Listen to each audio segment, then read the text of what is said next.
Hey guys, welcome back to part 2 of Christian dating advice. I know that it's been an entire year since I posted the first video. Sorry about that. I posted the first one in the middle of kind of March, April-ish last year, and then the pandemic hit. So it was a crazy year to say the least, but we're back and I've got some more advice for you guys. And I hope that this helps you. I am by no means an expert when it comes to dating or relationships, but I have learned a thing or two along the way in my own dating journey. So I'd just love to share that with you guys because I've taken a lot of advice from other people and read a lot of books and listened to a lot of great messages around this topic, and it's really helped me in my own dating life, and I feel like it could be helpful to you. And so I would love to just share a few tips with you guys and take it or leave it. Hope it helps you, and I hope that it could just help you have a little bit more of a different perspective, if nothing else. So, one of the biggest things that I have noticed when it comes to dating, especially in the Christian world, is there is a lot of pressure put on guys.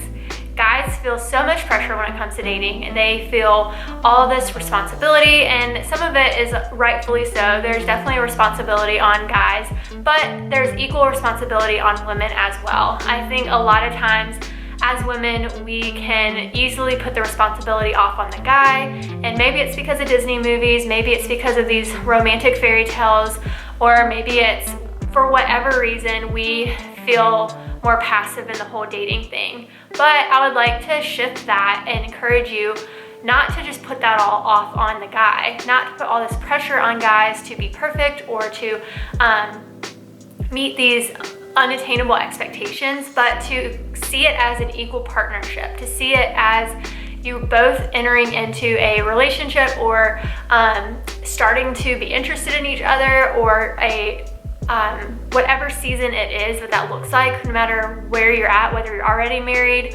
or you're wanting to be married. I think that if you can start to look at yourselves as equal partners who are on the same team, then that can help alleviate a lot of that pressure. And make sure that you're giving people grace. Obviously, there are definitely unique situations where there are some really not good guys out there, but I think in general there are a lot of really great guys out there, and I think we don't give them enough credit. I think the way that our culture is today, we tend to blame guys for pretty much everything, and there are a lot of guys out there that really do have toxic motives or aren't good guys or who do really bad things. But for the guys that don't fall in that category, who are actually genuinely really good guys, maybe they are working on some of their maturity, maybe they are working on different aspects of themselves, but I think we can't expect from others what we can't give ourselves. And so if we aren't perfect people, which none of us are, and if we aren't,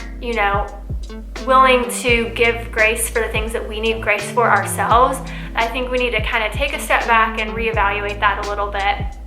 I also think that sometimes we go into relationships expecting that whole fairy tale moment and all the things, but I think relationships, when it boils down to it, and you take away all the fun, romantic, and exciting moments, it really at the end of the day boils down to a really great friendship with someone that you want to do life with and spend the rest of your life with. So I think if you don't have a base level friendship with someone, it's going to make things harder later on if it's all based on just the hyped up feelings or the romantic feelings. And I think that we need to be able to have some type of friendship level. That doesn't mean getting put in the friend zone, or doesn't just mean that you fall for someone you have zero feelings for. I don't mean that at all. I just, at the end of the day, there's gonna be a time where some of those gushy feelings kind of subside and go away, and you're left with a friendship. And so you want to be able to actually be friends with the person you're interested in and have more than just the gushy romantic feelings that the movies tell us. One thing that culture kind of does us a disservice in is that it's all about the girl. It's all about her wedding, her big day, her moment.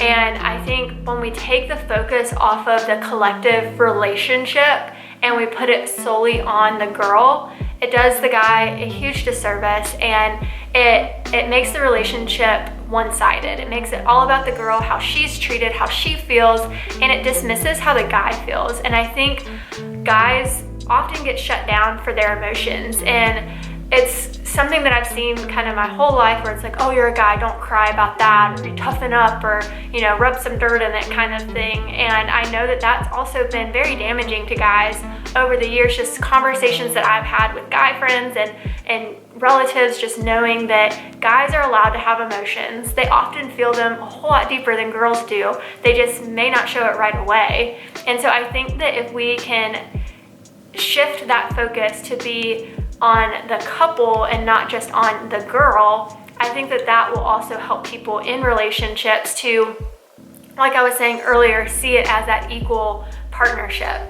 I think we have to be careful as girls not to take the victim mentality. It's one thing if you've been through a traumatic or toxic relationship or anything like that. I 100% understand that. That is something you did not deserve, and it's not something that should have happened to you. I understand because I've been in a situation like that.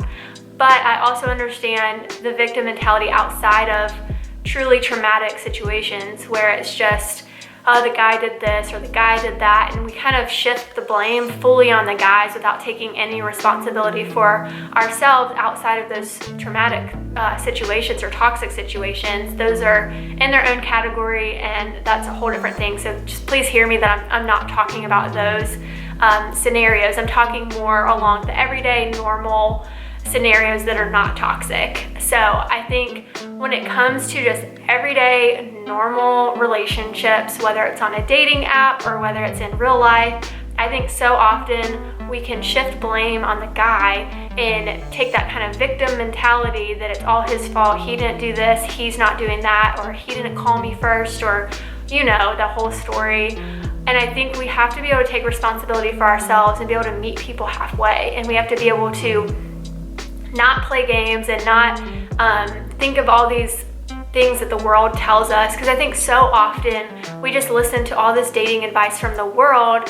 But if you look at the statistics, 50% of marriages end in divorce, and that's some of them, a lot of them are Christians as well, because I think we are viewing relationships from the wrong side of the coin. And I think a lot of it has to do with how we as women have been taught to view relationships. And I also think that guys get a bad rap a lot of times, get a lot of blame shifted at them, and so it teaches them to not even want to be in a relationship because they feel like they're going to fail no matter what.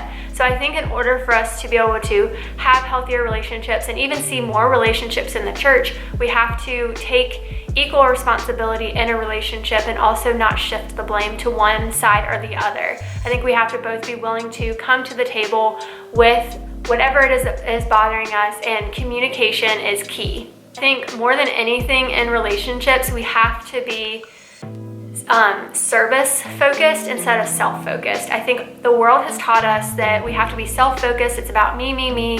And that goes for pretty much everything in life, not even just relationships. But I think the more we can be others focused and the more we can have that servant heart for each other, the better off our relationships will be when we're not just thinking it's all about us, but we're thinking about how can I mutually make this great for both of us and how can I serve my partner well. So I think more than anything for this kind of first section of advice, I would just say, in summary, let's stop bashing guys. Let's stop making it all about shaming them or putting this pressure that's unnecessary on them. Let's give them grace where grace is due. Let's treat them like Jesus would treat us, and let's treat them how we would want to be treated as well. I think it goes both ways, and I think that will help things be a whole lot better if we can treat guys the way that we ourselves want to be treated. The other thing I would say is don't put more pressure on it than where you're currently at. If you are just getting to know someone and you're just talking, just let it be that. Let it be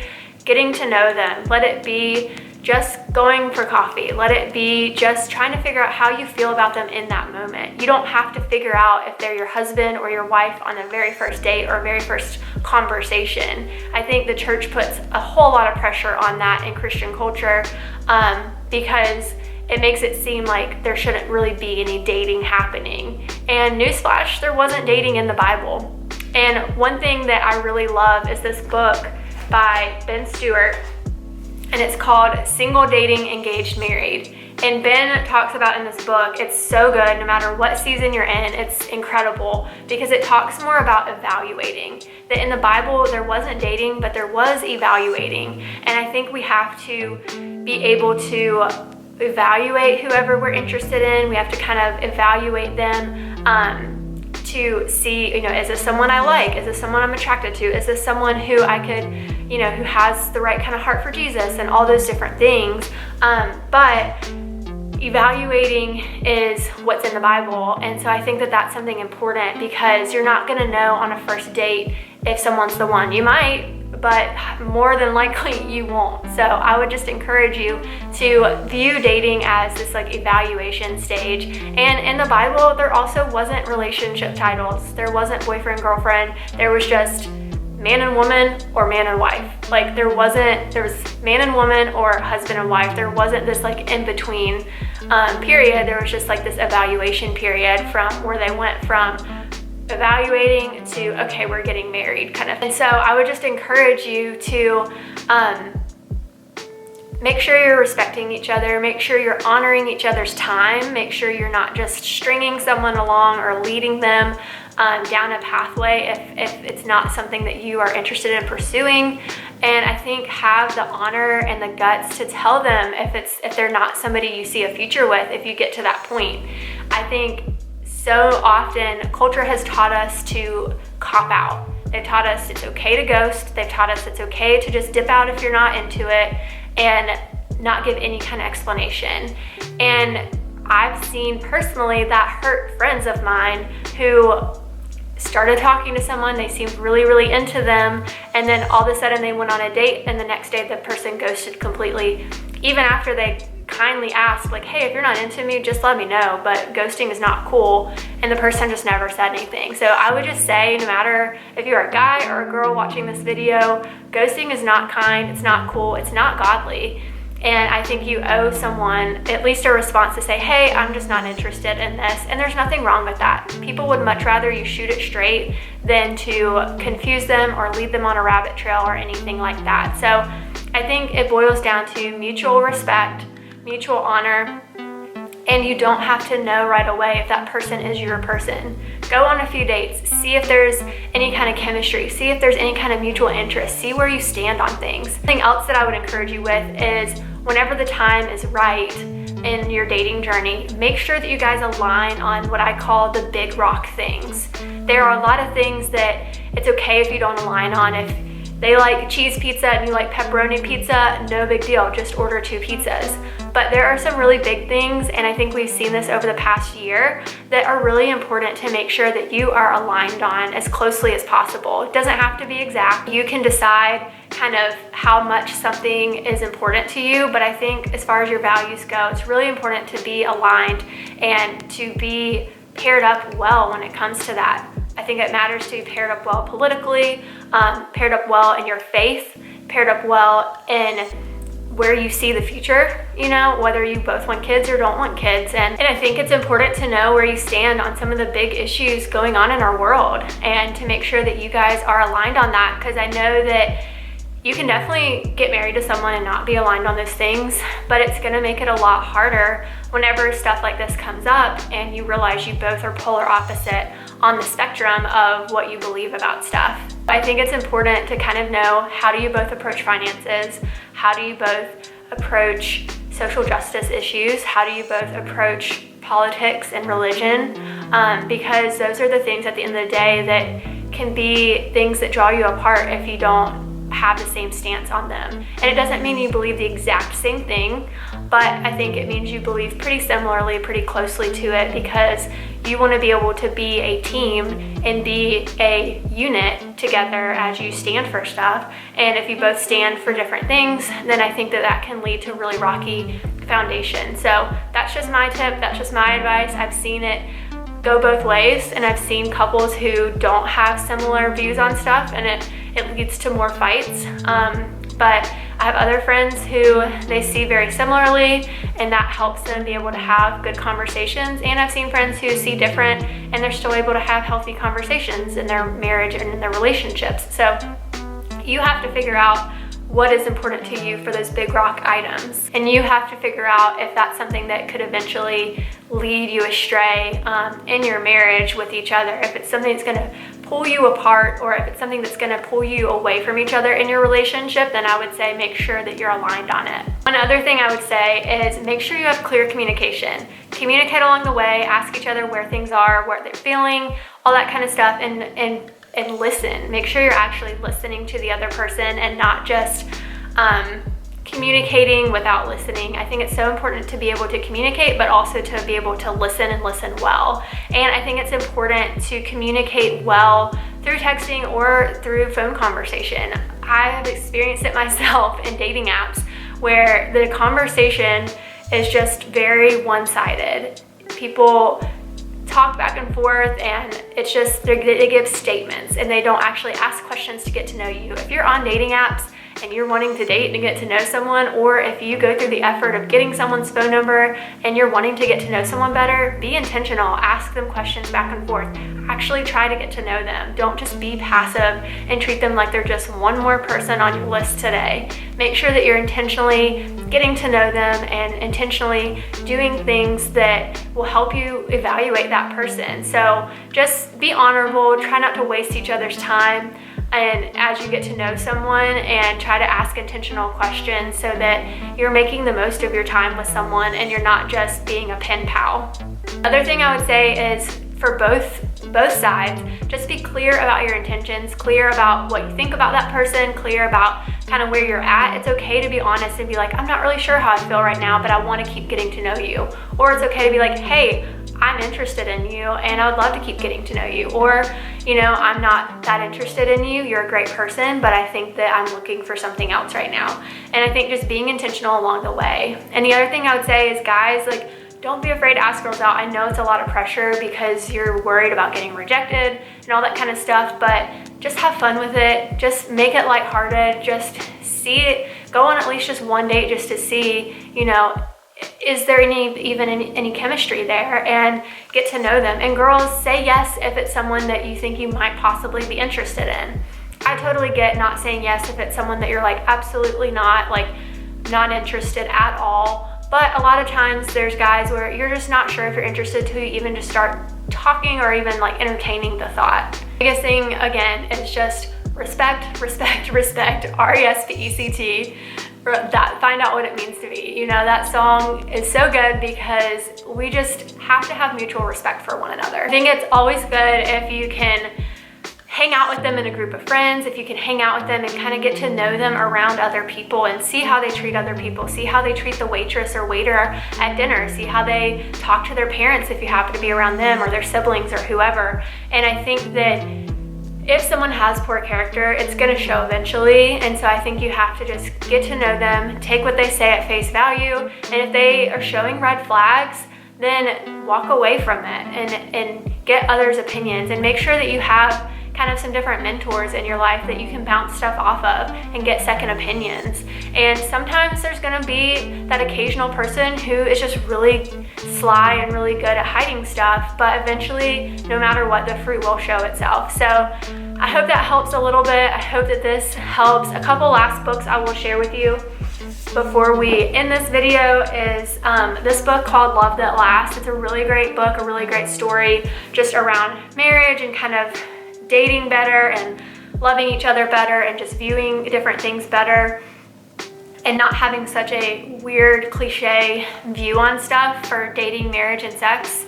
And then the other book that I would say, and this isn't talking about boundaries in dating as in like you stay in that room, I stay in this room. This is talking about personal boundaries for yourself to help you give your best yes and to know here's my land and here's your land, like here's my fence and here's what I'm willing to do or not do in that kind of way, so that you have better just management over your time and your life. And I think that really helps when it comes to dating, to kind of know what your boundaries are in general and your time you're willing to give to people and stuff like that. So I would recommend this book that's called Boundaries. It's by Dr. Henry Cloud.